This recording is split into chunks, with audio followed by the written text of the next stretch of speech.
Amazing. Good. Great. Great.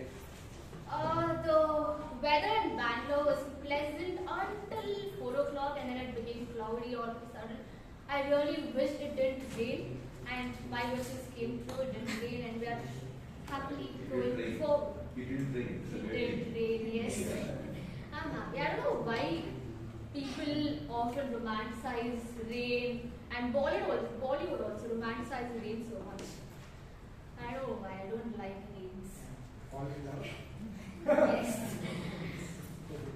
And Rahul Gandhi is coming to Bangalore today, so I thought the traffic would be much more. But Toastmasters. We do not talk about sex, religion, or politics in the meeting. And next is we do not move around during the meeting, and we only exit and enter when you hear the sweet sound of applause. And third, please take out your mobile phones and put them on silent and give me a thumbs up when you're done. Perfect. The person I'm going to introduce, look, I always knew that she was a graceful swimmer. But recently when I asked her what was her bucket list, I was surprised by her answer. She told it's fencing. You know that game with sports? And yeah, swords game. Well, I always thought she was calm and gentle. And when I asked Toastmaster Priyanka about Chaitra, she told me that she's a book enthusiast. So when I asked her the question, I was expecting her to answer something like, oh, completing 50 books in a year is my goal. But that is completely different from what I expected. Fencing is a good game. And I think she would really ace fencing because she's precise and balanced at her work, and that is exactly what she brings to Toastmasters. And we should really not judge a book by its cover, because under that calm, gentle face of hers lies her fiery side. So, ladies and gentlemen, let us welcome our aspiring future fencing aspirant and the president of Bangalore Toastmasters Club, President Chaitra Chandapillai.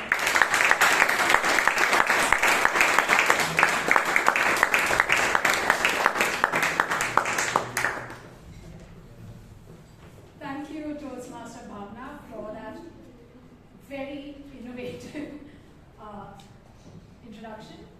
Good evening, fellow Toastmasters and guests. Good evening. Welcome to meeting number 1489. I declare meeting number 1489 open.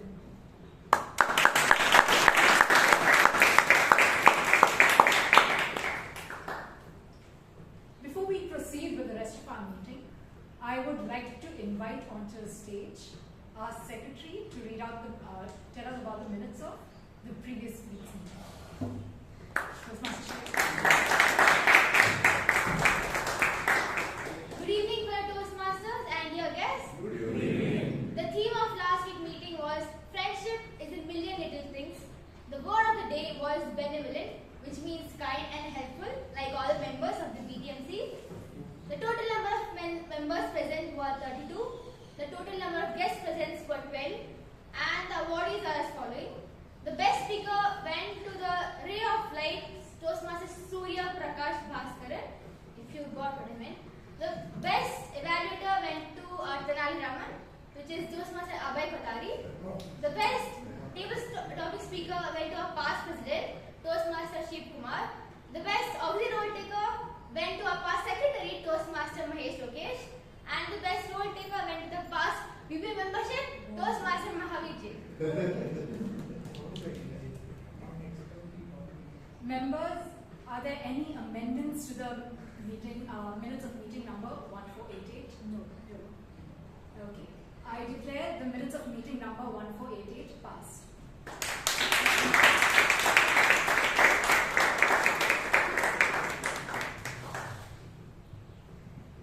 I see quite a few new faces here at today's meeting. May I ask the guests who are here to quickly stand up?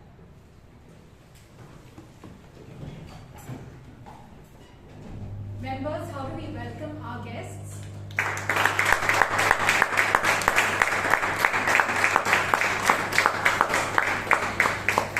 Thank you, guests. You may take your seats. Can I ask the committee members to stand up? Guests, you can talk to these committee members during the break if you want to find out more about Toastmasters. Thank you.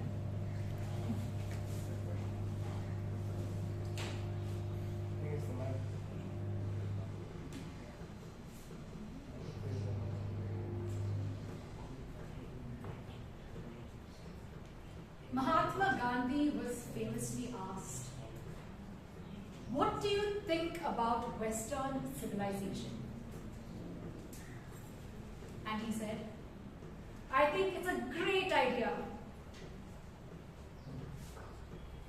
Friends, it's very rare for us to come up with witty answers like that. And for the longest time, I was jealous of people who had the ability to come up with these witty answers, right? It's very difficult to think about these answers when someone is asking you something or making a comment. For example, with myself, when someone told me something and it stayed with me, I wouldn't be able to come up with anything witty on the spot. But maybe hours later, or maybe the next day when I was showering, I would finally get a witty reply to what they're saying. It's really difficult for me to think on my feet. It's something I'm still working on.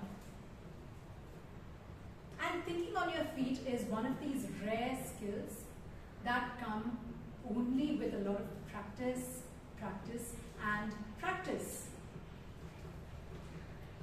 At Toastmasters, we have something called Table Topics, which is an impromptu speaking session. And this Table Topics session helps people think on their feet and get those weeks of practice in.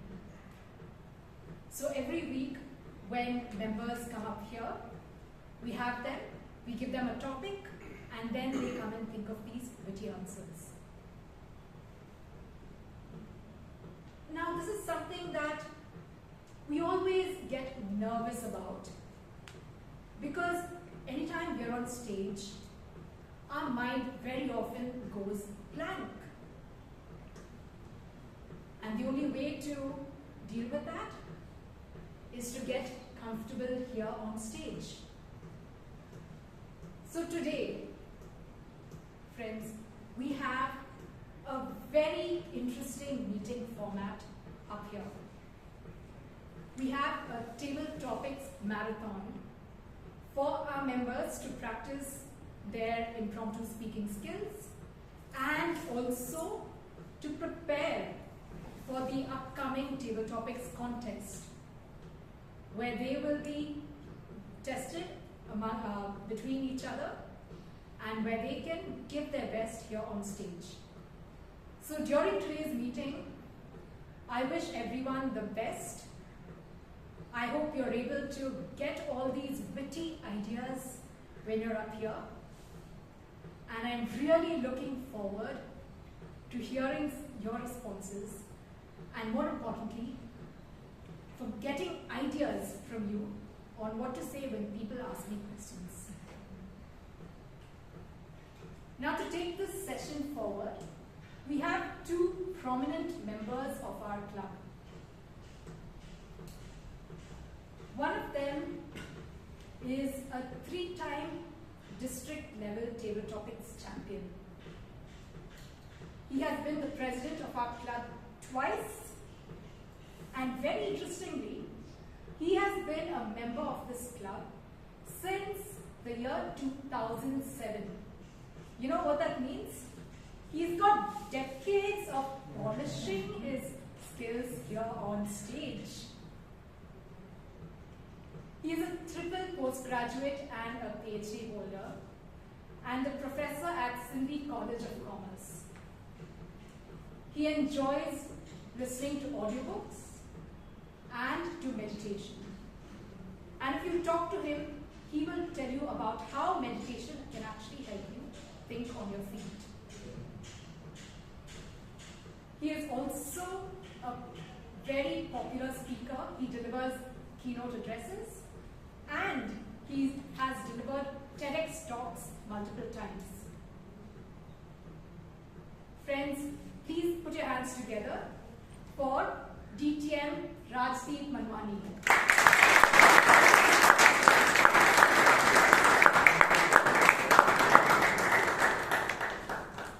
Now the second member of our club who is taking the session forward is the founding member of Lit School for Content Creation. And he is very passionate about his work. He is also a TEDx speaker, and he has developed and he has delivered Josh Talks. He is also an author of the book Average to Unstoppable in Your 20s. And he comes with a solid amount of experience on this stage. He has been a table topics and evaluation contest champion at the district level. Friends, please put your hands together for DTM Lalith Dhanush. DTM Lalith and DTM Rajdeep, may I invite you on stage.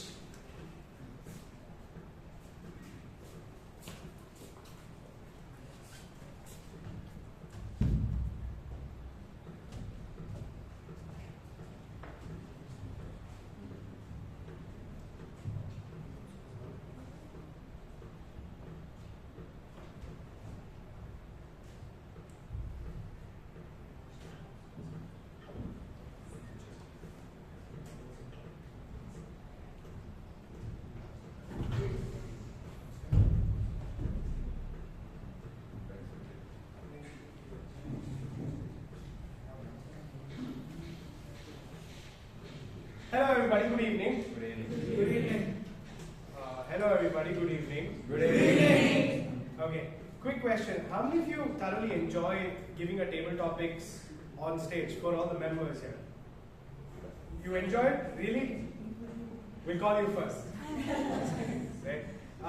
For the guests who are here for the very first time, table topics is where you exercise your impromptu speaking skills, and if you ask me, this is my 11th year being a Toastmaster, and one of the things that I can tell you is if there's one part of Toastmasters that's going to help you tremendously in your life, almost all aspects will, but if there's one aspect, that's table topics.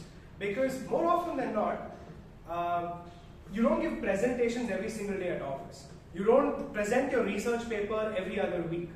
But talking to an individual is almost every single day, right? Talking in a tough situation is almost every single week. And the very fact that you have to learn what it takes to be a great speaker is during your impromptu speaking and not when you're prepared. Now, I also believe table topics, as much as it's impromptu, I also believe there's a certain amount of preparation in it. When I say preparation, it's more of the mind. I've been participating in table topics for the last 6 years, and Rajdeep sir has been doing it for the last 15, 20 years. But one thing I definitely do know is the person who's prepared well with their mind and can stay in the present moment while they're speaking can actually do well. Now, before I go ahead and start the contest part, I'd like to share a couple of more things. I remember the first time I came on stage, right? I was extremely nervous, I was scared, and one of the most important things, I spoke about everything apart from the topic. This is a tendency that you will see if you're coming on stage for the very first time, or if it's your first few times. Some of you would also have a tendency to say, okay, I'm going to speak here for 30 seconds and then dash out. Some of you might be saying, I do not want to get picked on stage, right? You don't even want to come and speak for a table topics. All because of one reason. We're all scared of being judged, not just by people sitting out there, but by our own selves. You can face somebody if you become an embarrassment on stage, maybe after a day. But to face yourself in the mirror, I think that's the hardest thing to do once you go back home. You're like, did I just speak that crap on stage? That's how you're going to feel. And you're going to feel shitty about it and you're never going to come. But here's the truth. Public speaking is pure art, and of course there's a science part to it as well.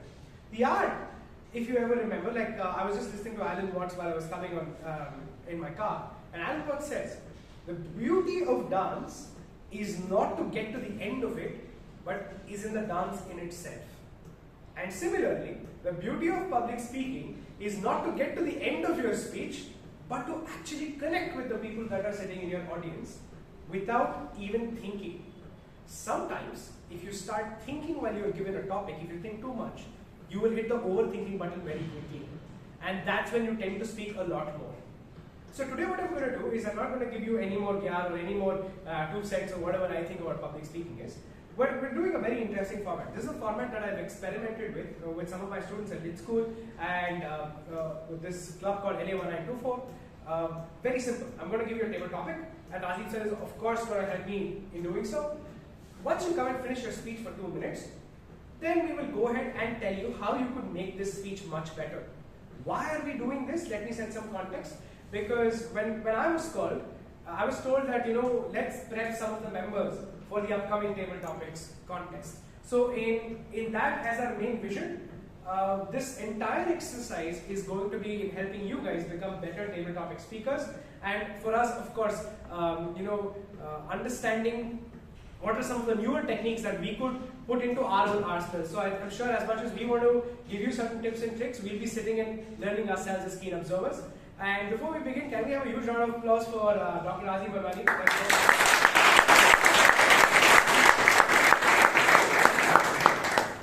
There's a sidekick today. He'll be running the show. I will be just helping him out in evaluation because he couldn't do all 18, so he told me to do at least half of it. So that's what every great mentor says, right? Like, I think they always allow the other person to shine while they remain the backbone and the spine of the person who's going to make 100 faults. Anyway, thank you so much, Rajdeep sir, for sharing the stage with me and doing this is always an honor with you. Thank you so much. So, anybody who wants to go first? Nobody? Wow, fantastic. Okay, I'm not going to do that. Instead, I'm going to pick somebody. Do we have Jahnvi? Wow. Somebody raise their hand first, no? From this side, some member. Okay, Vishal, let's go. Can we have a heavy round of applause?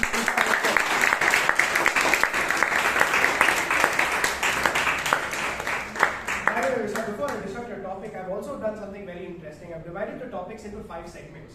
One is a storytelling segment, one is a very abstract concept, the other one is motivational, the other one is more idiom based, then we have an inspirational kind of topic as well, right? Just give me a second. Okay, Vishal. Your topic is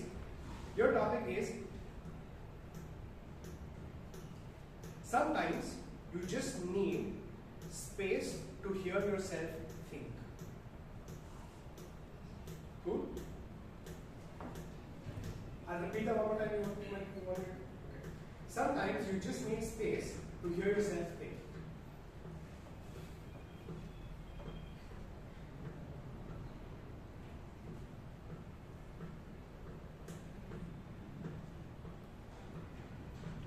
It was the final year of engineering, and a group of friends and myself decided to build a solar unmanned aerial vehicle for our final year project.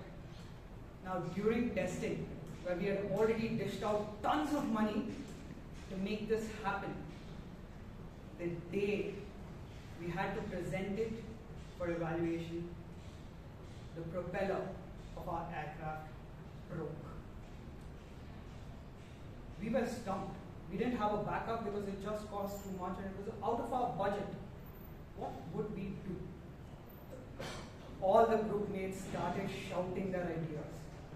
And frankly, none of them seemed to have any coherent line of thought.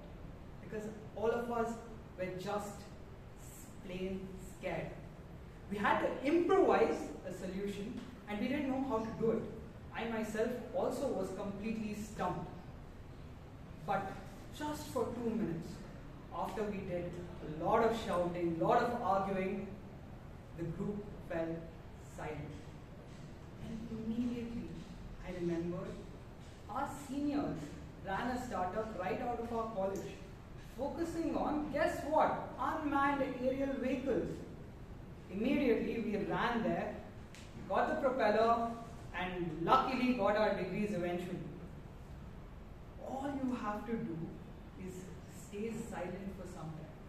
Eventually, the solution will just present itself. Just keep on the path and you will find the solution. Don't worry too much. Over to you, David of the Master.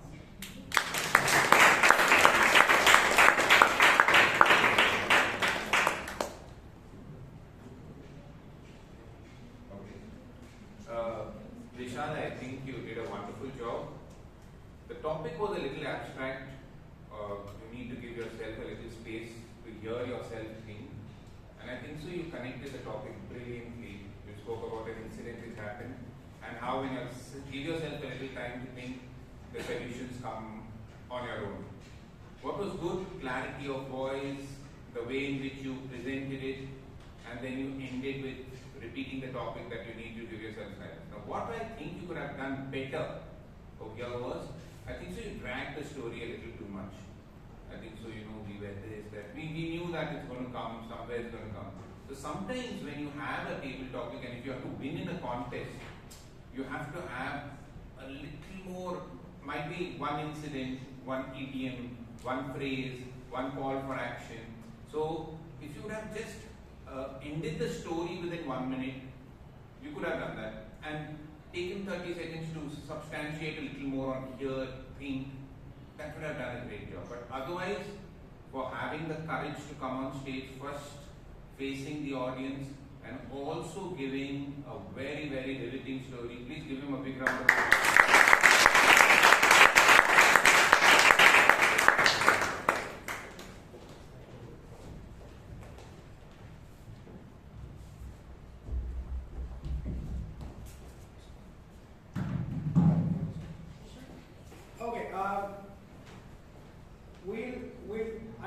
I'll announce the topic first. I'm a little rusty. It's been 6 months since I came to the club, so following the rules is a little bit off right now. But anyways, the next topic is, it is not the mountain we conquer, but ourselves. It's a quote by Edmund Hillary. I repeat, it's not the mountain we conquer, but ourselves. And this time, I'd like to call upon Rohit. Rohit's not here. Tirumalai? Yeah. Can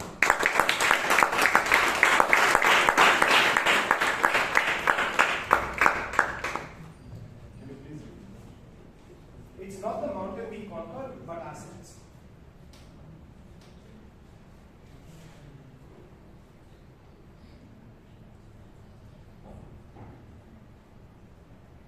Yeah, in order to achieve in a life, we have to, think a lot. I mean, if we want to reach some destination which we aspire to do, it's not, climbing a mountain. We have to deal with our mental things, like we have to take necessary, actions. We should be going in a proper direction. We should be, positive things. Even in spite, if you want to achieve something, our mind wants us, not to do something. For example, I can take joining Toastmasters or something like that, going to public speaking. Our mind will be always, trying to protect us. So that is the basic function of mind. So that comes from the, ancestors level of the humans. So we need to come out of that comfort zone, and we need to, if we are able to come out of the comfort zone, and if we are able to challenge our own thoughts, then we were able to succeed anything. So in that case, we don't need to, hike for any mountains or something like that. So yeah, that's my take.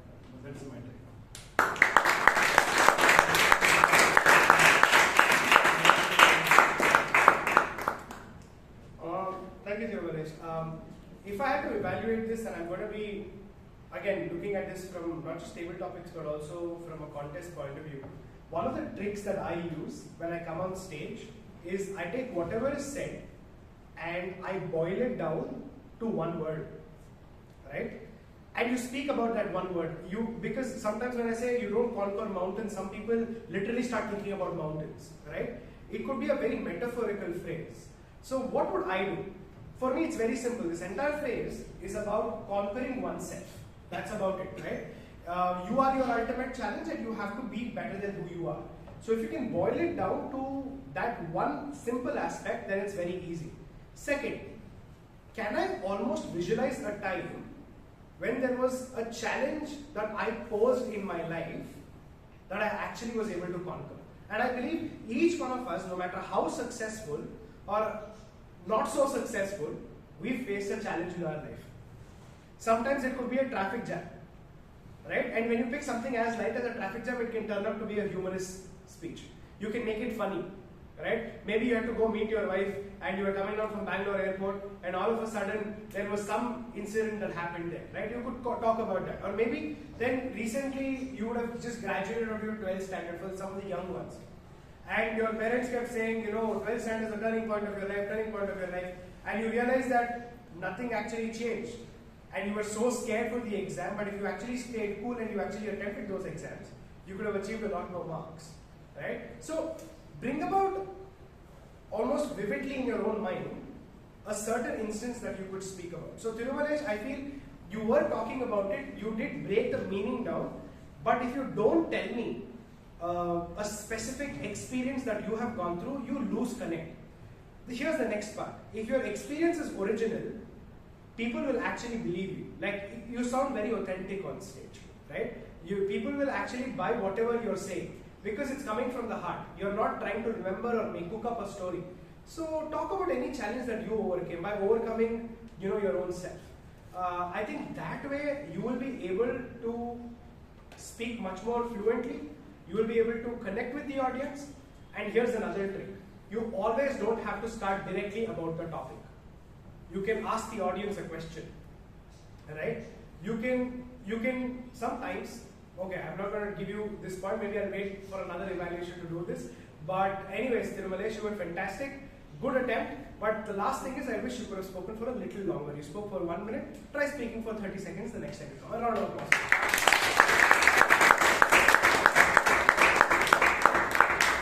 Don't worry, Lalith took your 1 minute. Yeah, I'm used to that. I'm a teacher too. Okay. Next, we have Shreya. Okay, Shreya, let's go, Shreya.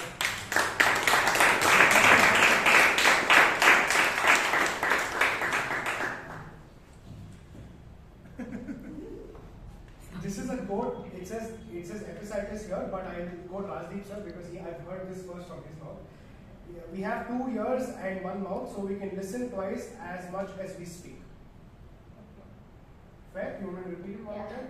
We have 2 ears and 1 mouth, so we can listen twice as much as we speak.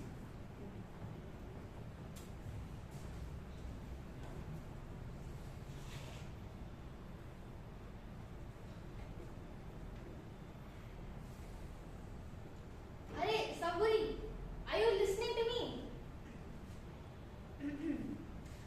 Somebody, are you listening? I made food. Oh yeah, I'm listening to you. I'm just doing my work. I'll come back. I'm just obviously for food. I'll come back. So the topic is you have 2 ears and 1 mouth, and we can talk. We can talk. We can listen as much as we speak, but it's also an optional, right, for you.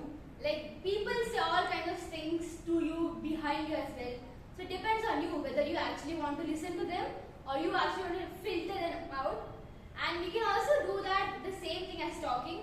You can choose to curse them and argue with them, or instead you can be calm and just let them be, don't care about them. And if they say something, okay, fine, I agree, sure. That's all you can do, and that is what can give you much more peace of mind. And that is also how you can not argue with people. There's a quote. It's not exactly an inspirational quote, but I definitely relate to. It is, better than arguing with stupid people. It's like wasting your time and your energy. So instead, if you want to hear, you can hear, or you can just filter it out. Even though you have 2 years, make use of it and don't put unnecessary things through it.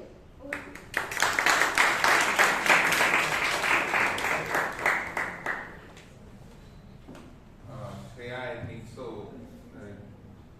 I don't know, from the last 6 months you have developed this uncanny sense of humor. Means you don't want people to laugh, they laugh. But I think so, very nice. Means at least the starting was good. Means you connected, you listened to me and did an act. So it caught the attention of the audience. That's good, when you catch the attention of the audience. Then the second part was you lost the topic in the middle and you asked that. Never do that. Especially in a table talking context. Here it's okay. Lalith will tell you once or twice, he'll come and hug you and he'll tell you, yeah, you listen to me. Correct? He'll whisper something into your ears or whatever. Correct? But then nothing is going to happen because you can't ask the topic twice. So that's why he made you listen to the topic twice. Yeah. So always listen to the topic. You have 2 ears and 1 mouth, correct? So listen to the topic carefully, even if it's a long topic. And this is not a difficult topic. The most important thing was you have to listen twice as much as you speak. So you got way late. So when you get a little distracted about what the topic was, you speak about your personal experience. I think so. A lot of people are speaking behind your back. So you started speaking that you shouldn't argue with stupid people. You looked at Puneeth, Suraana, then I don't know what happened, correct? Whom were you looking at when you said arguing with stupid people? Me? No one. Camera. Okay, you didn't look at anybody, Lalith, me or anybody? No. Okay. Okay. But you got back to the topic. So you waylaid a little bit and then you came back to your topic, which was very nice. You said you have to keep calm, there's no point arguing, and that was good. But see, when you're telling that, excellent. You talked about being calm, no need of arguing, don't speak. Connected. So that's why listen more. The more we argue, when we argue, fools argue, wise people discuss. Or you can say, narrate an incident of your life. Might be, my friends were arguing with themselves, but I was just listening and I got a treat from both of them and both of them fought with each other. Or some common topic, some incident as Lalith told you, connected to that. But otherwise, I think so, from the time you have come and when you took over the sergeant at arms, and I know I'm talking about your journey, but I think so it's been a really inspirational journey for me as well. From where you are to where you've reached has been phenomenal. Just a little more concentration will take you a long way. There was this advertisement of this Virginia Slims cigarette. Have you heard of Virginia Slims? It's a cigarette. The ad line read, "You have come a long way, baby." So I have to just say that. Fantastic. Keep it up. Okay, up next we'll take an idiom. This idiom is called "the proof is in the pudding." I repeat, it's called "the proof is in the pudding." For this, I'll ask Jahnvi to join the stage. Jahnvi.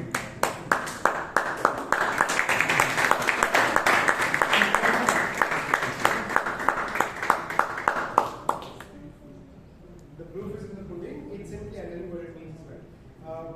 Speak about a time when you faced. Okay. Speak about a time when results spoke louder than your words. Actions speak louder than words.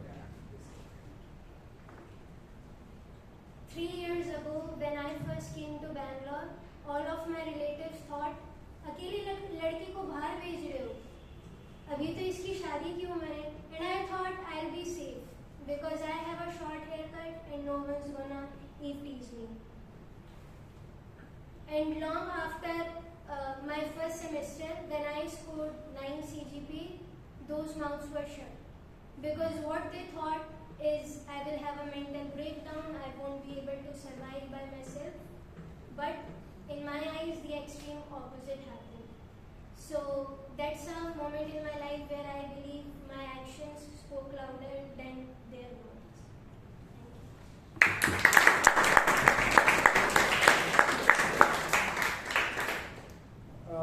Jahnvi, first of all, I think you spoke very well. You got to the point. I think that was a key strength that you had. Straight to the point, and you got everybody captivated. You have a good flow in terms of body language, hand gestures. But however, one of the things that I did observe was you have to have a build-up, a momentum towards the main plot twist, and then how you became a hero. So at Lit School, we teach a concept called the hero's storytelling arc, right? First, who's the hero? What's the premise? What do they go through? What are the challenges? And then he goes through a failure. How does he bounce back through a failure? Maybe with the help of a mentor, maybe with the help of a specific course or whatever. There's some help that comes, and now he's facing a bigger adversary, and then you become the hero. So in your case, here you should have spoken about a little more about how you and your relatives never had a good relationship, maybe a little bit of self-doubt and all of these things. And then how relatives were always like this salt to the wound kind of a, face in your life. Now as you move on, what you could have done is you could have done a little bit of build-up, right? Like you could have spoken about who helped you achieve that 9 CGPA. Maybe it was your sheer hard work. Maybe you watched a motivational video. Or maybe you read a quote or read a book that kind of turned your mind around, right? Or maybe it was like, no, I want to be that one person in my college who's going to get the best placement possible. So I'm going to do that by first getting a good mark, and then I'm going to potentially be very good in my interview. A little more to this entire thing, right? It felt like you went to a really good restaurant, ordered the main dish, no dessert, no soup, no starters, just finished and dashed out, right? So sometimes it's nice to have a thali on the plate and take the meal a little slow. I think that's some feedback.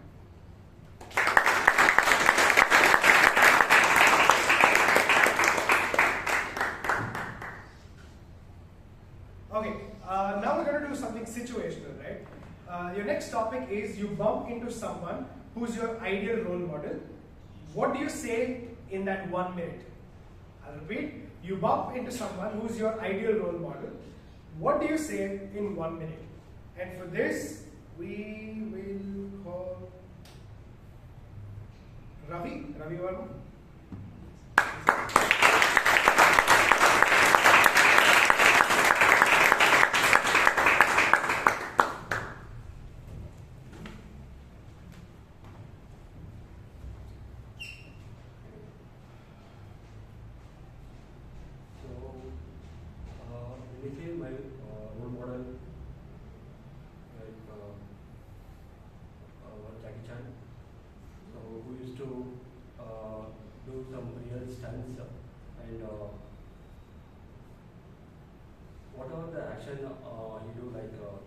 He just do the things with full effort and hard work, and even he got the wounds and things like he recovered from those things. Again, he is going to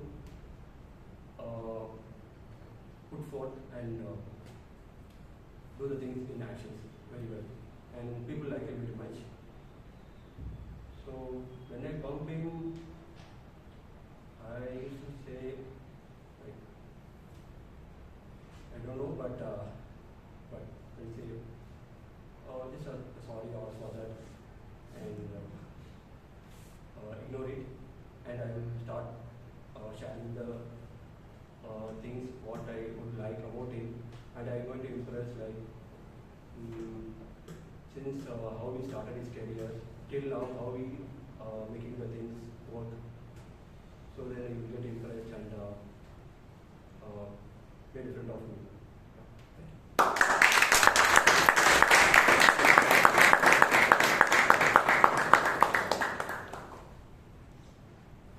Okay, Ravi, first of all, you're a new member, right, Ravi? Yes. When did you join? 2 months ago. So 2 months. For 2 months, I think so. It's a great job coming on stage and experimenting. It takes a lot of courage to come up on stage and speak. So I think so. That's the first step which you have taken, right? So even Jackie Chan started with some 3 or 4 flops, and then only he went on to do well in life. So I think so. You did a good job.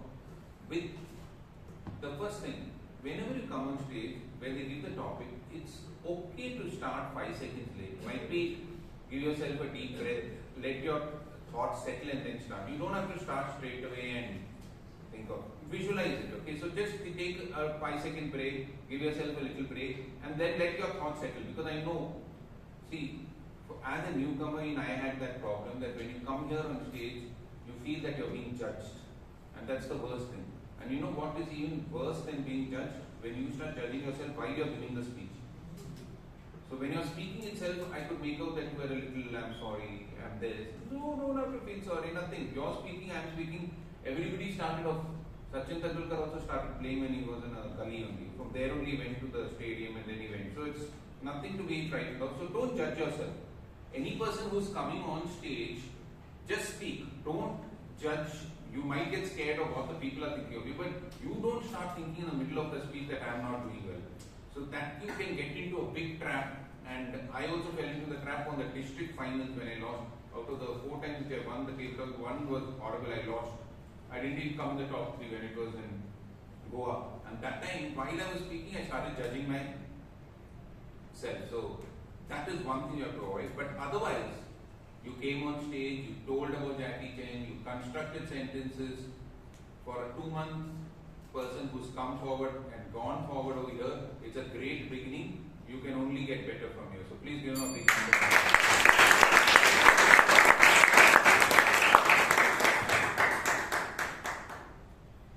Next topic. People buy into the leader before they buy into the vision. I repeat. People buy into the leader before they buy into the vision. For this, can I call upon Chiranth?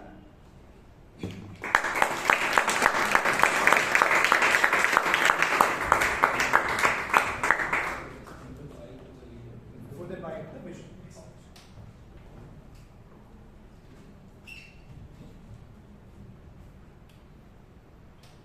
So, yes, I believe in this because whenever the idea comes into the picture, it's not that it's a bad idea, it's how the execution happens, right? It always depends on a person who is doing it, and he knows he cannot do it alone. He needs people as well to work with him. So, like when you take a startup initially, they don't pay you much, okay, but still few people work on it. Why do they do it? So one is knowledge, that is what the leader facilitates, okay? So that, and all those things is like, being a startup, someone has to convince them that they have some rough idea, and that is going to click in this world. So for that, that shows the effectiveness of a leader, okay? So it's not like the product is available, but there is some vision and some guy explaining it. And you are not going to trust that how the product comes in, you don't know. But the word of mouth that a person puts in, that is what you are going to believe in. So his explanation determines like whether you buy into it or not. So that is what I believe in. So like when you see a person, how he talks to you, and the instincts, that matters more than like what he is talking about. Even like if you sum up the whole thing. So that's where a person comes in. He is the like whoever it might be, he or she. So they are responsible for telling you exactly like what is their intent. So that is what, like before the idea, you buy into the idea, you buy into the person who is explaining to them. That's it. Over.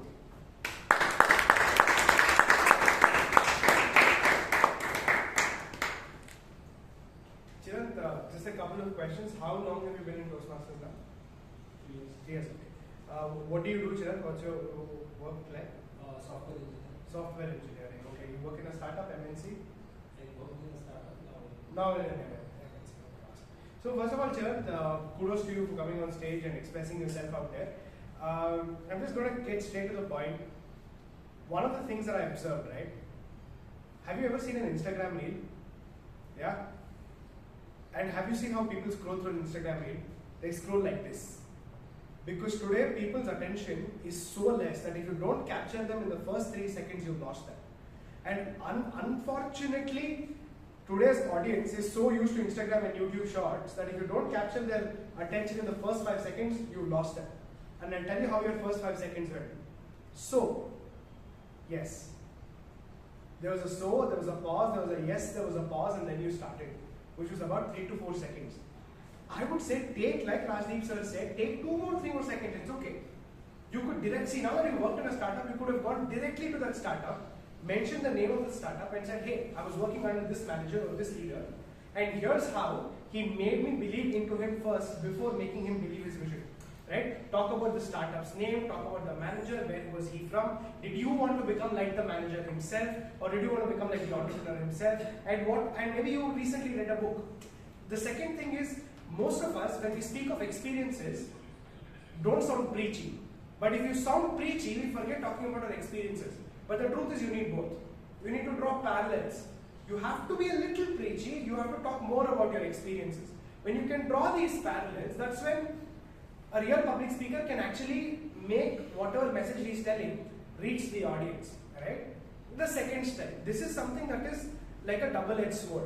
I would say people like Vijay Anand, Vaidyanathan, people who have a humorous touch tend to use this in the club. That is called hitting the flip switch. This is what I call it in my, see, whenever these people speak, I always take my own notes, right? They actually say the reverse. If you've ever observed, any of these people who can grab attention, they'll say, first, we need to buy into the vision, then we need to buy into the lead. I don't agree with this quote. You see how I was able to grab your attention? I'm almost contradicting the table topic master and the quote. Whoever he could have been, the person who said was John Maxwell. Great author. I can hit the switch and say I disagree. And then you can explain yourself as to why you disagree. Right? These could be certain techniques as to how you could grab that attention and speak with power. Second thing is, you did try to cover up time, that's okay, but if you're actually delivering it with power, it's okay to even speak 10 seconds lesser. And finally, it's okay for you to reiterate the quote and say, this is why I again believe in this. Right? You can repeat it one more time so that the audience remembers and remembers your speeches. Okay. Thank you so much. Okay, up next. We'll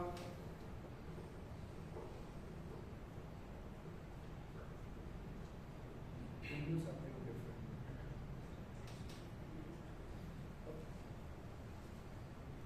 Okay, this is a situational one. A stranger looks upset on a train you're traveling in. How would you approach and help them? I repeat, a stranger looks upset on a train. How would you approach and help them? For this, I'd like to call upon Ali.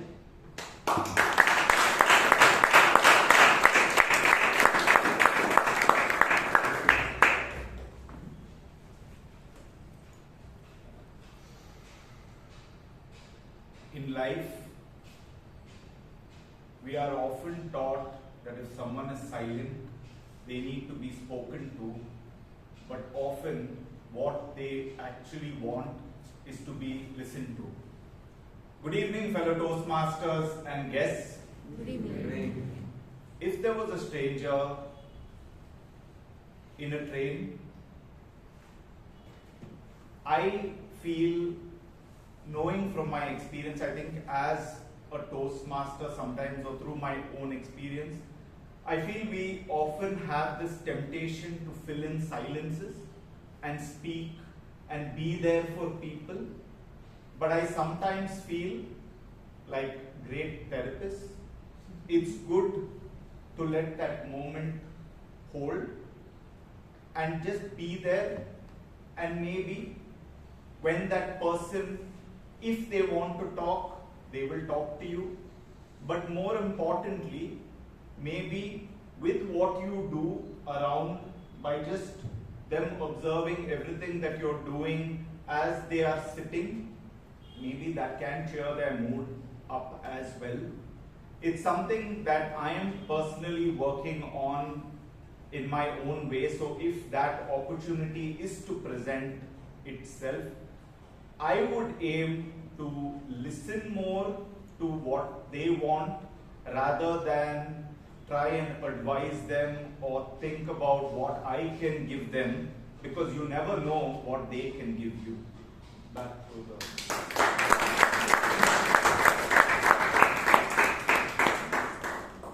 I'm going to up this a little notch and I'm going to try the abstract concept. So sorry. Stop speaking, guys. I'm sorry. I'm asking, sir. The stage is yours. Now you know I named that quote. You have to be a.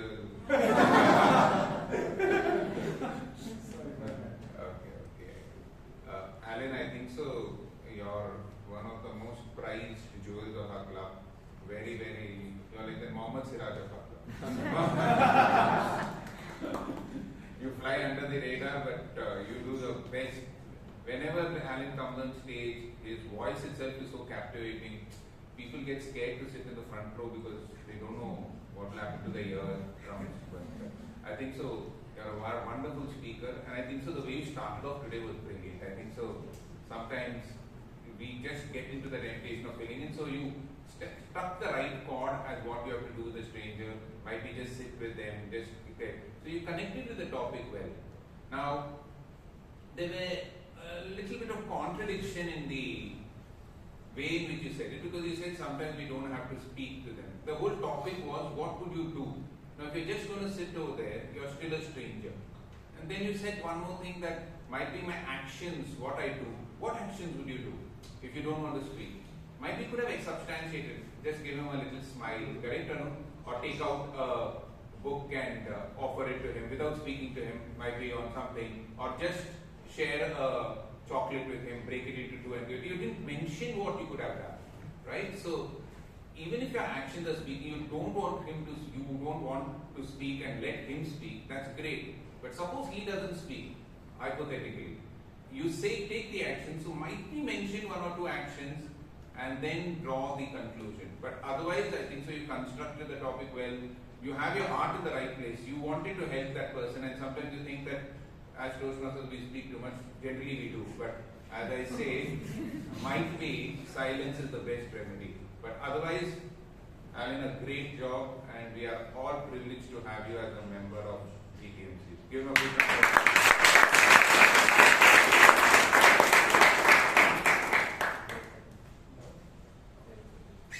Awesome. So guys, I've been aggressively shown the red card. If not, you would have turned into a football referee.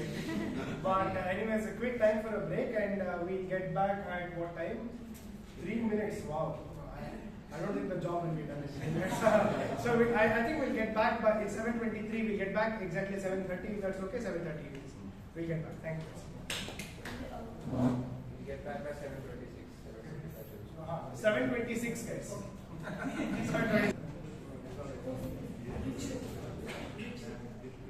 Amrith is there. Okay. We'll up it a notch now. So the next topic is, it's called Roots and Wings. It's an abstract topic, but you can still make sense out of it. Roots and Wings. For this, I'd like to call Puneeth.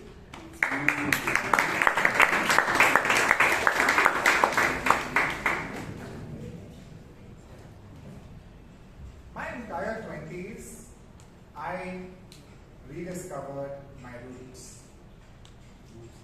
I had found wings very early in life because everything was set up for me. I had the right education, I had the right family background, I had the right resources at my availability at any point of time. But I was missing my roots. Coming to Bangalore, I did not know whether I was a Marwari, because we don't have anything in Marwar in Rajasthan. And I wasn't accepted as a Kannadiga because I'm just here for 100 years. My family's here for 100 years. So I was like, where do I belong? Studying in a Christian missionary school, I was neither the abroad returned Indian, nor was I the local gully friend of yours, because my English was polished, but I wasn't. So I was like, where are my roots? My entire 20s, I went back to my native space, to our native way of dressing by doing a 6-month dhoti wearing experiment, to the way of looking at our accounts in the Parda system. This entire journey has been rediscovering my roots. What is it like to be a modern Indian? Or in my case, a modern Marwani boy that is dipped in the Kannada red and yellow. My tummy loves masala dosa, but my heart still craves for the dal bati churma. My wallet loves money, but my mind says digital money.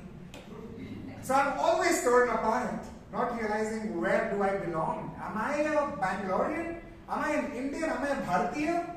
It's always a case of misplaced identity for me. So yes, to the modern Indian listening, we need our roots. We got to rediscover our roots, what it means to be an Indian in the 21st century. And we already have wings. If you are sitting here on a Friday evening with the free time, with the ability to understand English, you already are flying, my friend. I hope you discover your roots.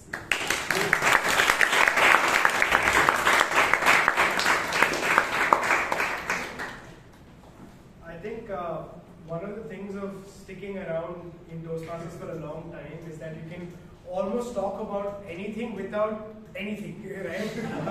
But I've been seeing Puneeth for quite a long time, and I think he has a remarkable journey. And for those of you who've never had a chance to have a chat with him, you should. I think he's done something fantastic for himself. One of the things that I admire about him is that he shows up. Right, and I think great champions have that quality. Whether you're a talented person, you have great skill set, that is secondary. But the very fact that you show up every single week, I've seen this guy in the best of conferences, from Tech Sparks to NAS Summit, and I've seen him in the shittiest of places also, where there are 6 people and one of them is him networking and trying to figure out something. But the amazing quality that I love about him is that he shows up, just like how he shows up to Bangalore Toastmasters Club, and I think it's been 7 years, 8 years now, Puneeth? 10 years, wonderful. He's been right here on this side. Now, Puneeth, first of all, the very fact that you attempted an abstract topic with such passion and panache just speaks volumes of your 10 years of experience. If I had to give you that little layer of feedback in my eyes, I always feel it's the one quote I keep using, right? It was a very nice meal. It was like dal chawal, very comforting, but it missed that tadka. When I say tadka, I'll give you what the tadka was missing, right? So there is something called as expectation versus reality. Now, when you're saying something, the audience is almost intuitively trying to decode what you're about to say next. Just like how we watch a movie, right? When Kattappa was walking towards Bahubali, we thought he's going to give him a hug. But then Kattappa removes a sword when he's turning back and puts it right behind his back, and everyone's like, "Oh my God!" And that made Rajamouli 1,000 crores, right? The whole idea is that your audience is anticipating.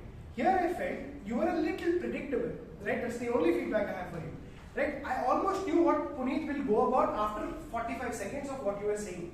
Right? I knew it was a tearing apart between where you were and where you are. Right? That was very well established.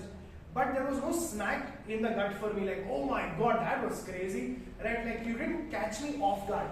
I think that's a trait that experienced speakers tend to have, and I'm sure with your podcasting ability and you putting out content for the masses out there, it is something at a conscious level. If you just put an attempt, I'm sure you'll get it. But it's just that try catching the audience off guard. So if they're expecting something, show them another side of reality, right? And that's how you grab their attention and you win them over, and that's why they'll give you a lot of applause. On that note, Puneeth, you've been doing fantastic, and I'm sure all of us have a lot to learn from you.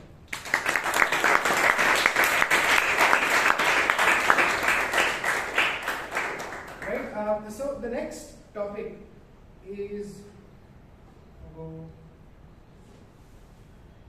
I love this quote. It's from Salvador Dali. It's called "Have no fear of perfection because you'll never reach it." I'll repeat: have no fear of perfection because you'll never reach it. And the person I'd like to call upon for this would be Shashank.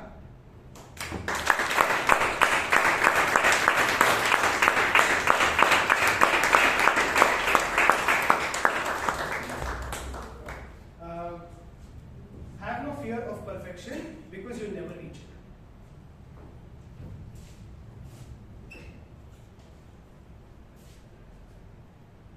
I think my committee, when I was in the ExCom of this club, know a few points about me that I'm a perfectionist. As I say, I like to cross the T's and dots the I's. Even in my personal life, I was always like this. I always wanted to be well dressed. I wanted my shoes to be polished. I always wanted my dress to be pressed. But later I realized that it's not the appearance that actually people will value, it's what you bring into the table. You know, there was a time I carry a pocket comb with me. Whenever I walk into any room, I made sure I look very smart. But look at me today. Am I looking very smart? I came with a shabby hair, I just took out my helmet when I came back. I just brought my helmet in and I'm just a normal person now. Will this hairstyle determine who I am? It's what I bring into the table. That's what I learned over the last 1 year when I became a district leader as well. Because when I saw people and the values which they bring into the table and the learnings which you can get from them, I think that matters more than the actual face of the person. I've seen brilliant leaders over the last 1 to 2 years when I am a leader at Toastmasters. Looks are secondary, but when they start opening their mouth, when they talk, or the influence they have on others, I was just in awe. That is when I stopped being a perfectionist, start being who you are. You're not here to impress others. If others can learn something from you, I think that's better than you trying to push and show that you are this person and please like me. That's when I stopped carrying my comb. My 5 fingers are my comb now. Whenever I walk into this room, I just do this, and that's all. I don't care what people look at me physically. I make sure they learn something from me when I talk to them, and that's what I've learned over the last 1 year, and that's what I continue to learn.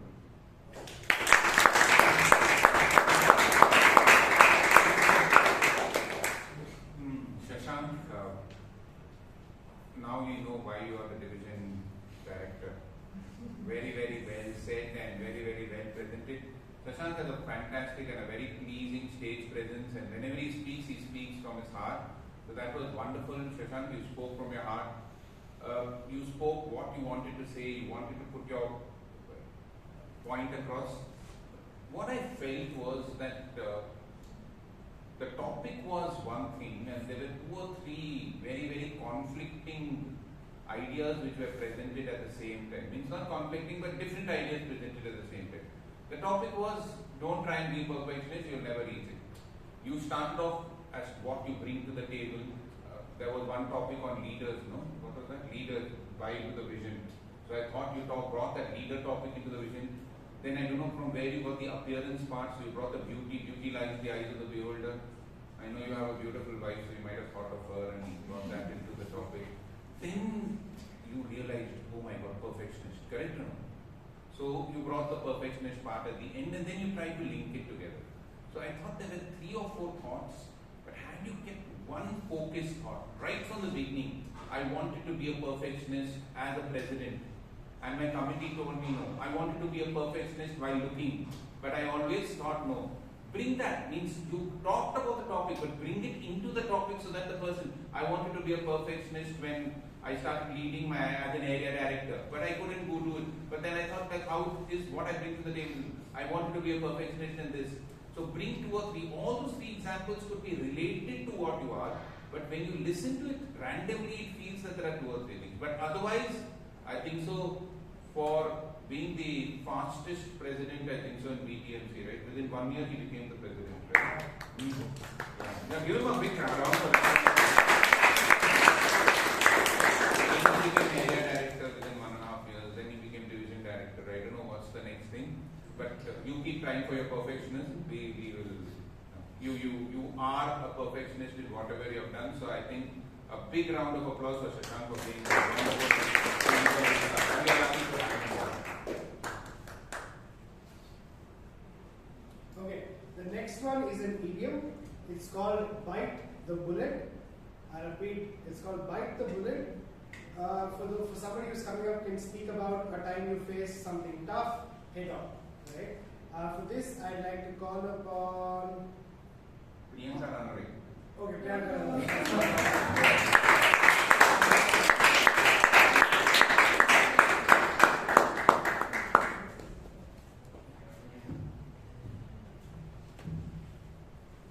Bite the bullet. Just before this meeting had started, and if anyone had come and asked me what are your biggest fears, I would have just very easily said, I have 3 big fears: traveling alone, swimming, and driving. And just as the session started and Lalith asked us, please raise your hands who would like to come first to take up the topic. That's when I realized the biggest fear, which I thought I had conquered, was actually not completely conquered. And I hesitated to raise my hand with the entire fear to be judged. Judged, then what would I speak coming onto the stage? It also made me realize that exactly exactly a year back, 3 friends of mine from Toastmasters, Brian, Vishal and Tallam, they used to run every weekend and they also asked me to join them along. And I hesitated for almost 3 months telling no, I would not come. But did not tell them the exact reason. I told them no, I'm very busy. The exact or the real reason was the fear that I would not match up with them. But that was so stupid of me. But after a lot of persuasion from them, I joined them for a run. And that's when I realized I was so stupid. I didn't have to match their pace. I only had to enjoy the process of how do I become a runner. And today I can very proudly say that I managed to complete a half marathon and I'm looking forward to conquer the next marathon. So one thing I realized that fear is good to have fear, but don't allow the fear to take over you. Give yourself a chance to even try that once without even the fear of being judged. And trust me, at least to some extent, you will conquer it. Over to you.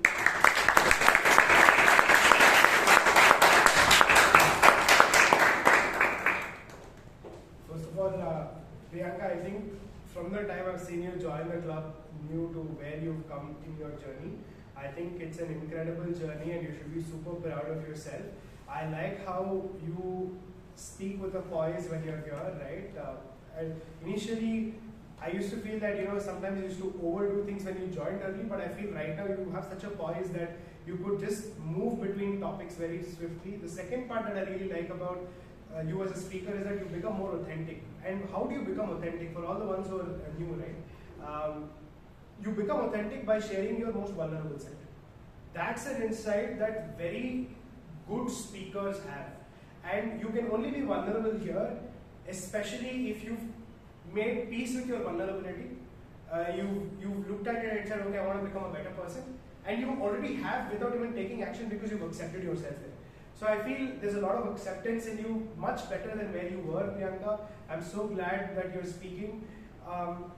One thing that I did notice is, I'm going to go dig down in detail because you did pretty well, is the fact that your voice needs modulation and it has to vary in pitch, right?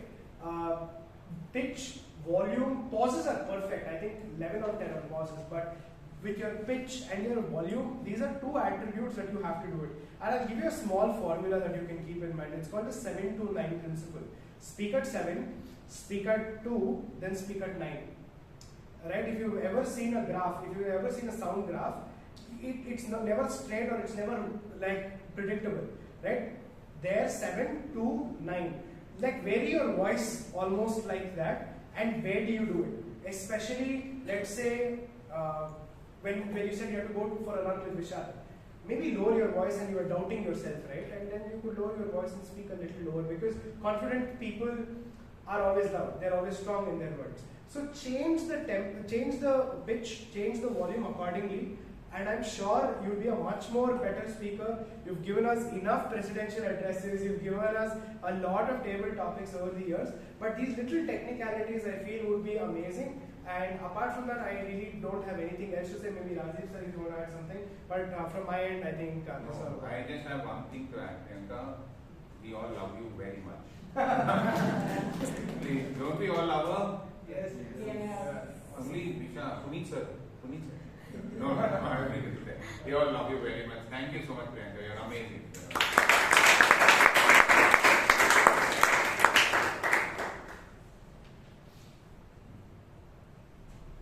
Okay, next we go a little situational. Anybody who wants to attempt a situational topic? Okay.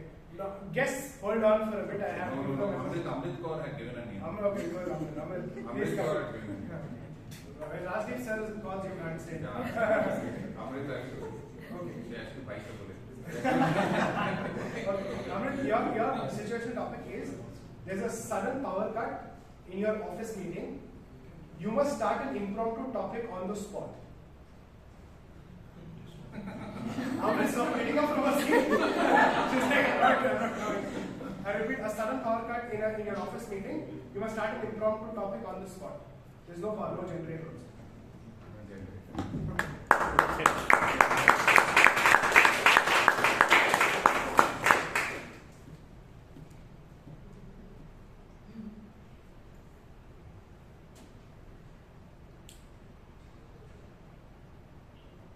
a couple years back when I was working, this office was an amazing place, met an amazing set of people, amazing set of leaders. We just followed the leaders without even looking at the vision. And one day, we had a very important meeting. And that particular day, we had a fire in our cafeteria. And fire happened in a newly built cafeteria which we were really, really enjoying. That had billboards, I mean not billboards, billiards, and a lot of games were there. And we used to enjoy our time in that cafe. And that day, there was a fire. The entire organization was complete in panic, and we were really figuring out on our feet what exactly to be done. Fire brigade was called, and of course, with the fire, there is no power. Power was cut off. And at that point in time, I was having this conversation with my friend, and fire brigade was taking Delhi. We are in Delhi, and there was a huge traffic. Fire brigade was not able to reach, but by the time it reached, the fire had blown up, right? And somehow, even the fire brigade people were not able to take the hoses up. This fire happened on the top floor of fifth floor of our office building, and they were not able to take those fire hoses up to that floor. And I had a very amazing friend in office who was part of my team, and I was talking to my boss, and I'm like, okay, what is happening? What we should be doing something. And this guy is 6 foot 2 inches in my team, and then we almost rushed and called the tallest people in our building, and we brought them out, and they basically took the hoses from the fighters, and they started working together with them. So that was one scene where the fire broke. There was no electricity, and we had to take actions. Back to table topic master.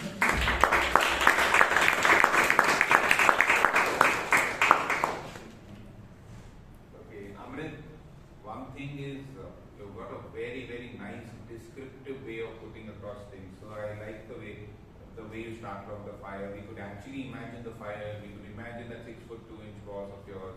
We could imagine the way the cafeteria with the billiards table. So very, very nice word pictures. So that was the highlight of your speech, that you spoke about word pictures, everything.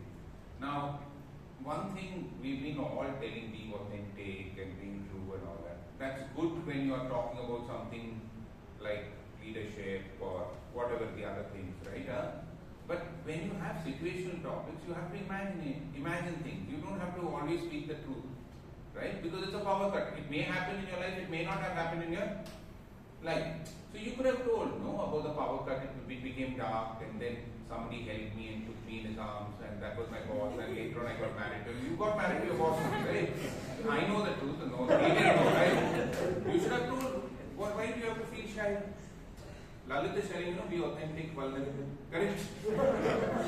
You should have told, I got married. You can cook up stories. So remember, logic can take you from place A to B, but imagination can take you everywhere. So that power cut, you could have created a romantic scene, a dramatic scene. The fire was there, it almost caught my pallu, I was there, how I escaped. So let your imagination run right. It's good to be authentic, but also the tarka sometimes is not giving a different twist, but also letting your imagination take over. So, because nobody knows your life, right? Only you know, correct? And I know. Okay, so whatever. so let that happen. Sometimes be a little imaginative, but I think so the way you took it off and the way you came on stage, and the reason why I called you is being a VP education, straight from a sergeant at arms with having few experience. She's doing a wonderful job. So I wanted to acknowledge her for being such a wonderful VP education. Give her a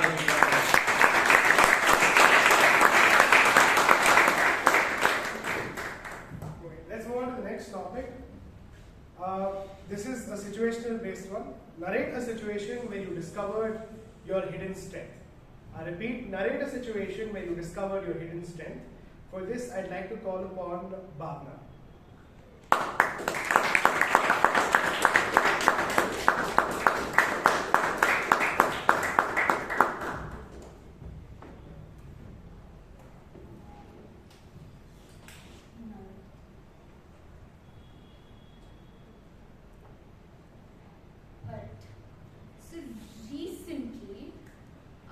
I was there in this business fest in our college, and I had no idea. I didn't know what I had signed up for, but I went by whichever event looked more cooler. So one was marketing. Now I have zero idea about what people do in marketing. What do they do? What do they do, Puneeth?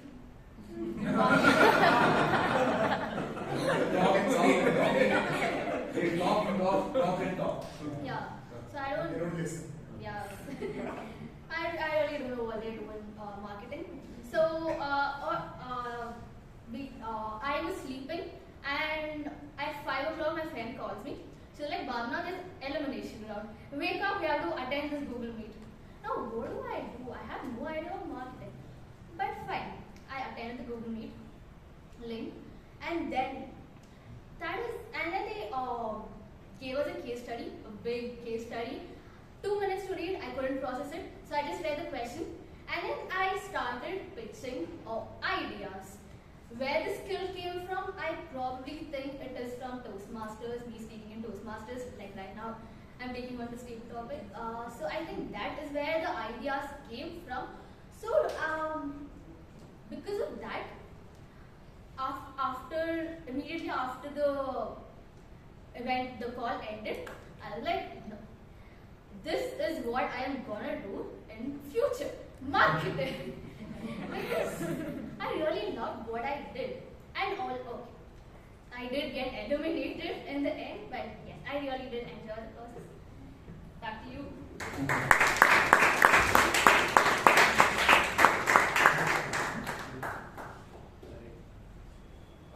Bhavana, I think when you speak, one of the things is that you speak with clarity, even when it comes to your tone, your voice.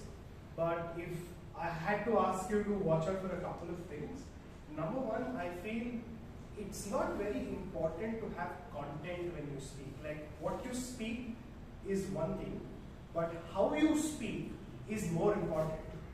I think you gave a run for the accountant's money today, right? Like, I'm sure that the accountant would have a lot of work, because I felt while you were speaking, there was two minds running at the same time. Your mind is telling you one thing and you're speaking something.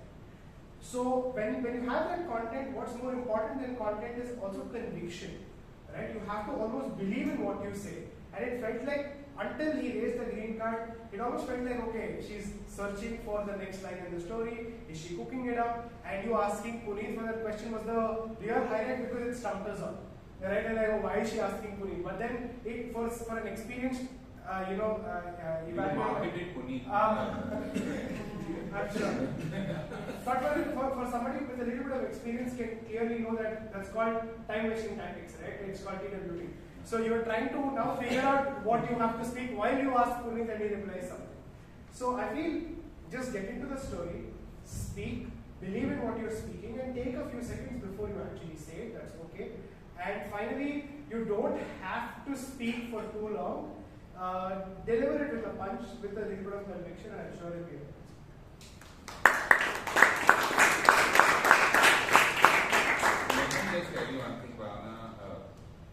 think so you did a good job, and I think so you are just fit for marketing, because marketing also they just do that only. Correct? You have to keep beating around the bush, and you should never convince the person, you should confuse the person, then you buy a product. Right? But no, I think so, Bhavana, on the right side, Lalith a very strict teacher, you should know that. She's not like me. You did a fantastic job, and I think so. Moving means I am always very impressed by you, Bhavana, because I feel going from a science background to coming to commerce, and from commerce coming to marketing, I think so you did a fantastic job. Might be there are little pauses here and there, but where? Who cares? So what? Just how many months since you've joined Toastmasters? Hardly any time, right? 5 months. So for 5 months is good. By the time you do 12 months, you'll sell Lalith and come back, correct? So you don't worry. You have done a good job. Keep it up and keep up the good job. And the more you come on stage as a sergeant at arms, the more you'll learn. So keep it up, Bhavana. Fantastic.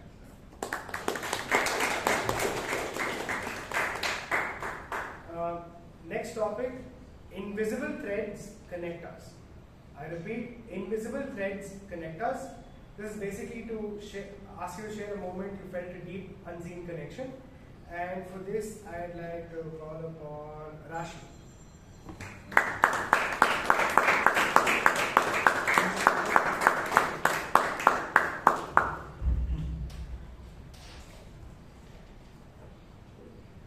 Good evening, fellow Toastmasters and dear guests. Good evening. Back when I was in 9th grade, I don't know why, but I always came across as a person who's very judgy, who's very arrogant, and who doesn't like people near the door. Now, the third part is true because I was really introverted, so I didn't like people trying and coming and talk to me because I wasn't that confident in myself. But so my mom made me join this new tuition center, and she said, you really should join a place because you'll be out of the house and you'll make more friends. And I said, okay, maybe we can give it a try. And trust me, I gave a lot of resentment on that because I was not willing to budge from my home. So we went to this new place, everyone sitting, all of them already got to know each other, and that was a huge minus point for me because I was the new one there. All of them looked me with their eyes, and I was like, no, I'm not joining this place, like absolutely not. But I had no other choice than to accept to my mom's demands. So the next day I went back to that place, and that teacher started giving us tests, and I aced it. Like I was so good at it. I'm like, whoa, I've never been this brilliant student in my school, but here, that's a different story. And that day on, all of them started talking to me. So I was like, I'm getting famous, I like that attention. And from then on, there was this one particular girl who still hated me for, I don't know what, but she just told me that you give off a really weird vibe that you don't want to talk to people, and that's not making sense to me. And I said, no, I mean, why would I do that? But then, yeah, I think 5 years now, we've been best friends, and I realized that invisible thread that has connected us, maybe based on our emotions of judging people, gossiping about others, and just having fun along the way, and her getting to learn from me. Thank you.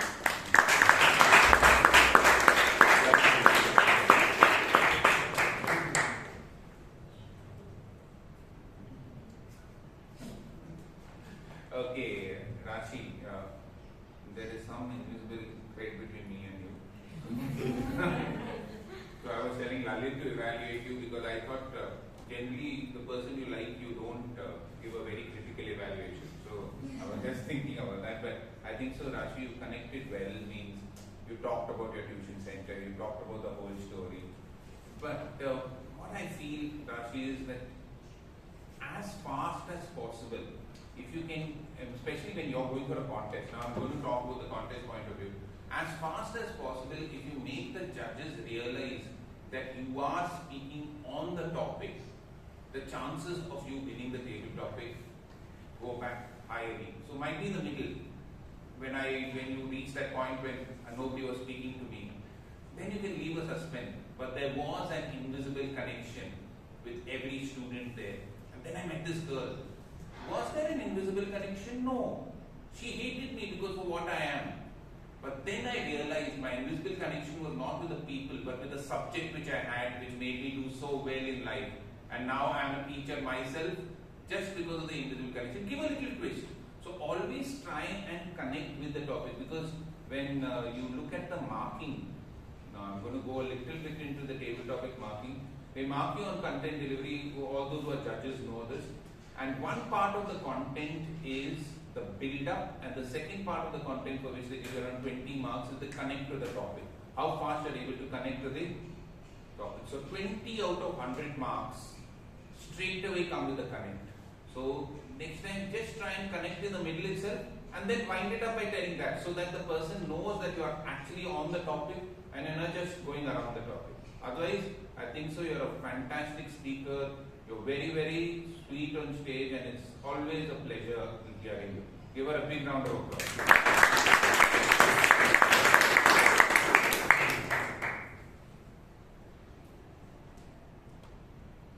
I think so, we're run out of time. How many more people?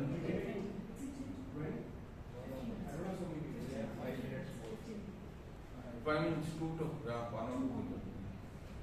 You are not got bored. No, okay. Very good. I'm happy.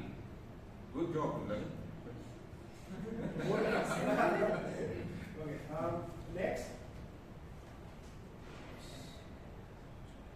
We go situations again. You find a wallet on the street with cash. What do you do with it? Okay. This we call Toastmaster mode.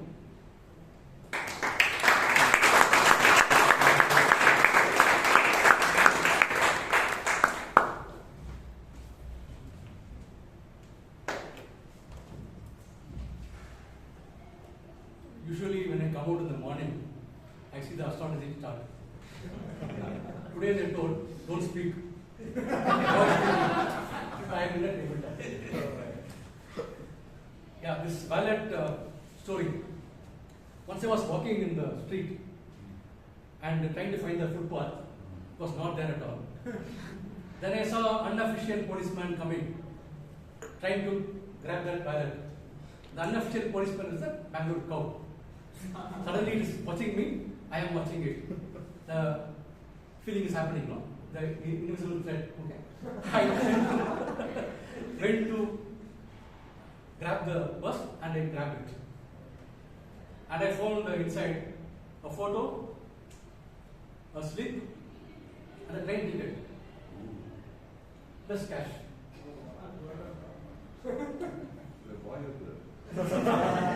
That's suspense. So the name was Bambodhu Singh. I tried to call him. He was not available. His mother took up. And then they gave the number. And I told Bambodhu Singh is very busy. They will call you. I was waiting. Then he called me. I told, gentleman, have your purse. Then he came in a red bicycle and asked, searching for the person. So I immediately went, here's your purse. Immediately, he felt very emotional because the cash he wanted to take it to his home. Already booked a ticket to meet his pregnant wife. And he was happy that he got the purse. Then that made me feel, even a small, kind gesture will change somebody else's life. Right? Over to you, Toastmaster.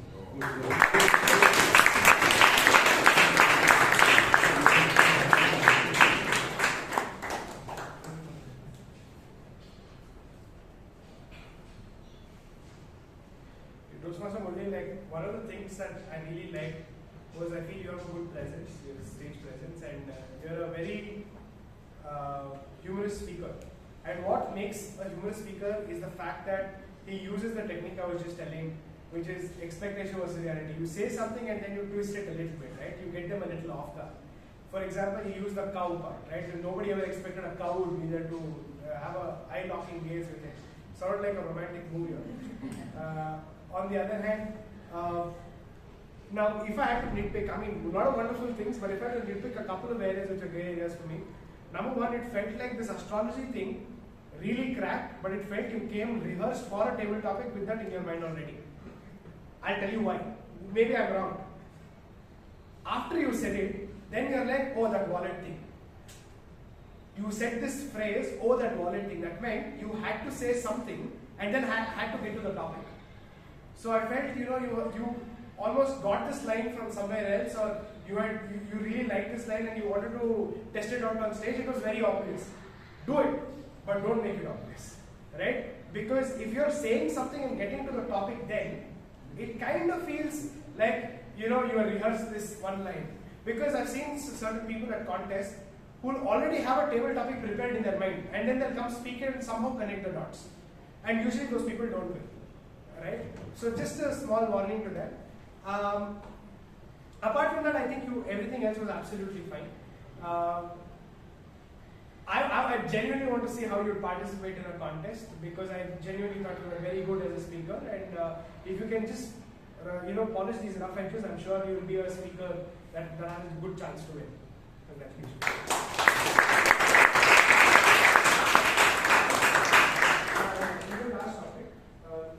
Last topic. Anybody wants to speak last topic? Okay, yes sir. Come.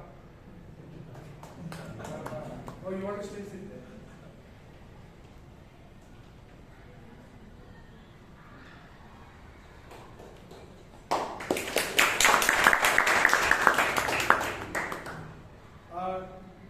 The audience, tell me if this topic has been repeated, because there's too many topics on my phone.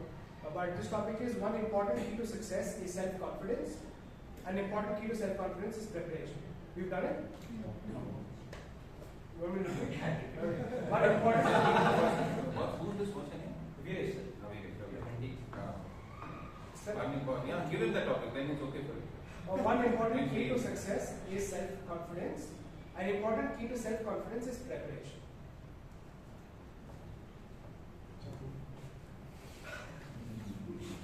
You are doing my preparation. Yes, good evening, my dear friends and guests and Toastmaster. I truly believe that success needs preparation. It goes without saying, right? You want to succeed in something, you have to give it your best. But how do you give your best? By preparing a lot. So I'll just tell the story that happened yesterday. We were preparing for this puja that is going on today. So after a hard work from my office and navigating through this rough city traffic, I came home. And with that residual time that I have, I played with my kid for some time, and then my wife was behind my back. Let's go shopping, and the time was 9 PM. I was not at all prepared for this. So I did not know whether I'll succeed yesterday. But I went with the guts. I took on my two-wheeler and I navigated through the streets again. And then suddenly a cop stopped me for breath analyzer. Now I am in a catch-11 situation. Because catch-22 situation. That's why I have a mental life behind me. Catch-22 situation, because I had taken few bottles of beer. And then the breath analyzer tested positive. My wife was in shock. She said, "You don't drink, right?" "No, I don't drink. I don't know. There's something wrong with this breath analyzer." So it all happened without preparation. Then after paying the fine and doing something, I went back and then I said, this recent news report, people who eat jackfruits, they also are testing positive with breath analyzer. I think I ate a lot of jackfruits in the afternoon. That's why this breath analyzer tested positive. I think I'll file a suit against this traffic police. I'm a lover as well, so I'll do that. Then she was convinced. But how did this happen? Because I prepared myself reading these newspaper articles on a daily basis. And that's why I succeeded.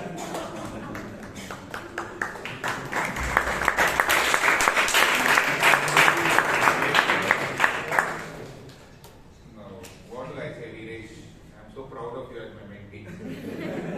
Because without preparation, you can come out with all this rubbish.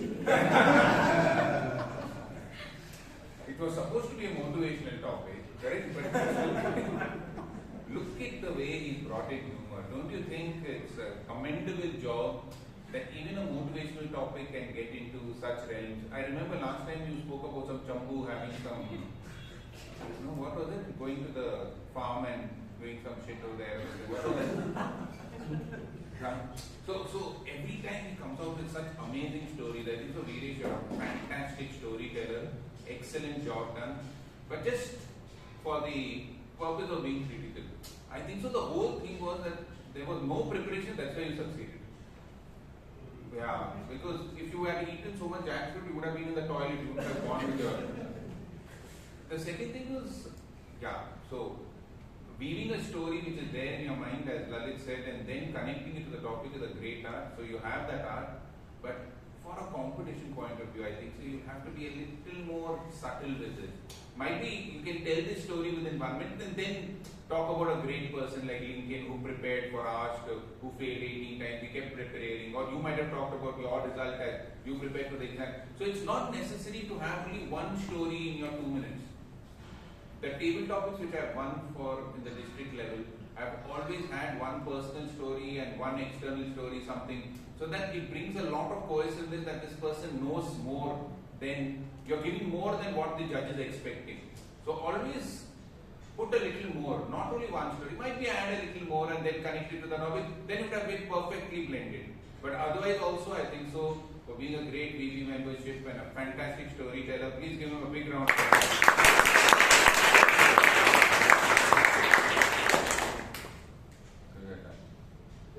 One more topic? 3 more topics. Chaitra, 3 more. Huh? 3 more topics. 3 was the reason. I don't want. No moments of truth is cancelled. No.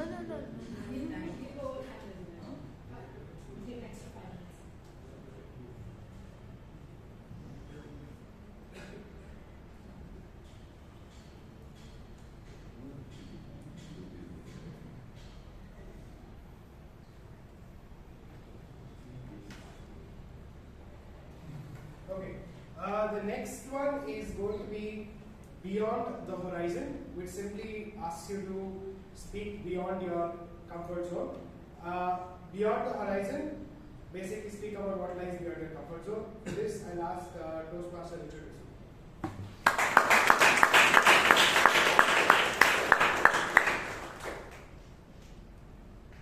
Toastmasters, fellow Toastmasters, and distinguished guests. What a life edge. Whenever we stand before the mirror, it shows what we are. It doesn't say what we should be. But the present provides a clue for the future. How do I look? Mainly, what is self-confidence? Confidence is reflected on the countenance. Do I have satisfaction on myself? Whatever I have done, is it sufficient to make me happy? These questions, whenever I analyze, I certainly come to know that what improvement is required for the future. Progress, that is what is emphasized and which is looked forward. Confidence and confidence, these two things are interdependent. Therefore, I always go for connecting the dots, that is past.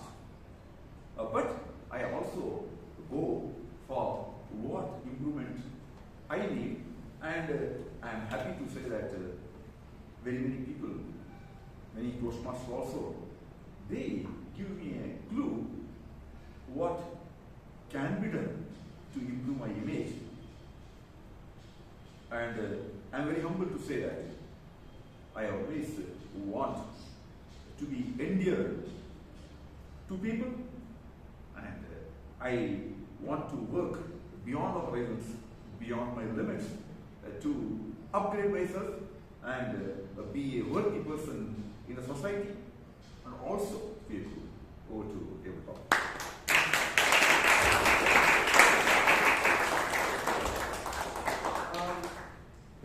Toastmaster D'Souza, I think you've been here for a long time, and whenever you speak with power, you speak with conviction, and I think that's a hallmark of your speech. Because a small suggestion that I could give you, the same lessons that you were trying to tell this young audience would have delivered much more with impact if you shared it with a life experience or an example, because I think that drives home the point. But apart from that, from the structure of the speech, the way it concluded, I think everything felt like super smooth. However, a story or an example would have driven the point much better. On that note, can we have a huge round of applause for Gupta? There's a famous quote I learned from Lalith. It's called "Facts tell, stories sell." I stole that from Vishal. But anyways, guys, I think all of you who are here at the journey of Toastmasters have a lot of experiences like this every single Friday. So for all the guests who are here, please feel free to join Toastmasters, where it will genuinely help you with your confidence, your communication skills. For all those of you who are participating in the contest, I'll tell you time and again, you can go prepared with every tip and trick that people like me, Rajdeep sir, or your mentors can give you.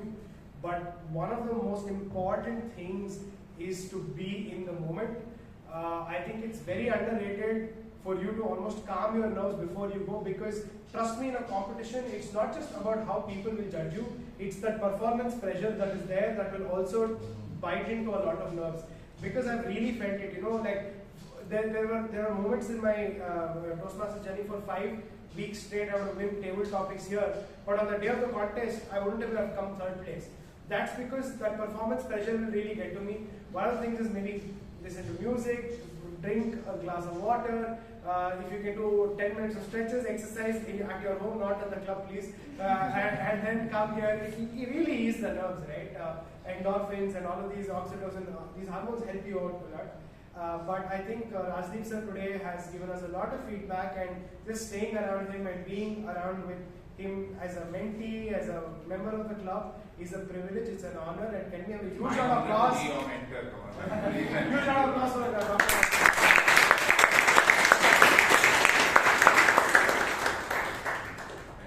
And good luck to all the ones who participate in the contest. Over to you, guys. Thank you so much. Can I invite Division Director, Toastmaster Shashank, onto the stage to hand over a token of appreciation.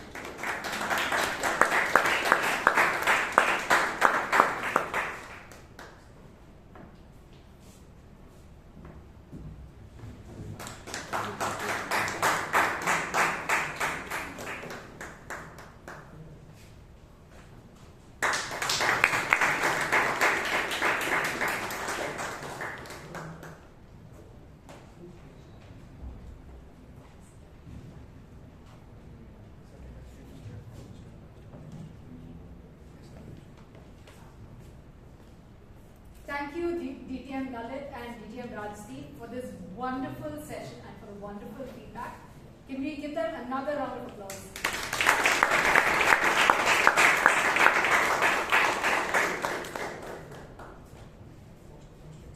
With this, we are almost about to close today's meeting, except for the moments of truth. But a couple of announcements first. Can we have all the guests raise their hands? Okay, thank you, guests. Can I ask Toastmaster Viresh to please stand up?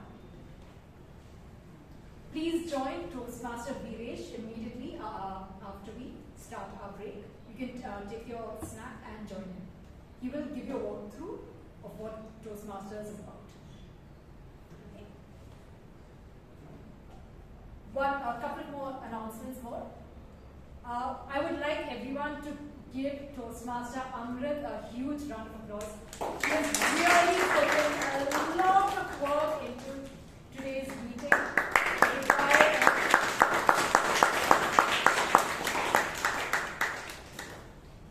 It required a lot of work on her side, and thank you again, Toastmaster Amrith. We also are starting registrations for Speechcraft soon. If If you are interested in joining Speechcraft, please speak to Toastmaster Viresh and he will help you register. With this, I am going to ask everyone to take a 5-minute break. We can have snacks, but let's start with the guests first and then the members. Okay? Let's take a 5-minute break and then we come back for moments of truth over here.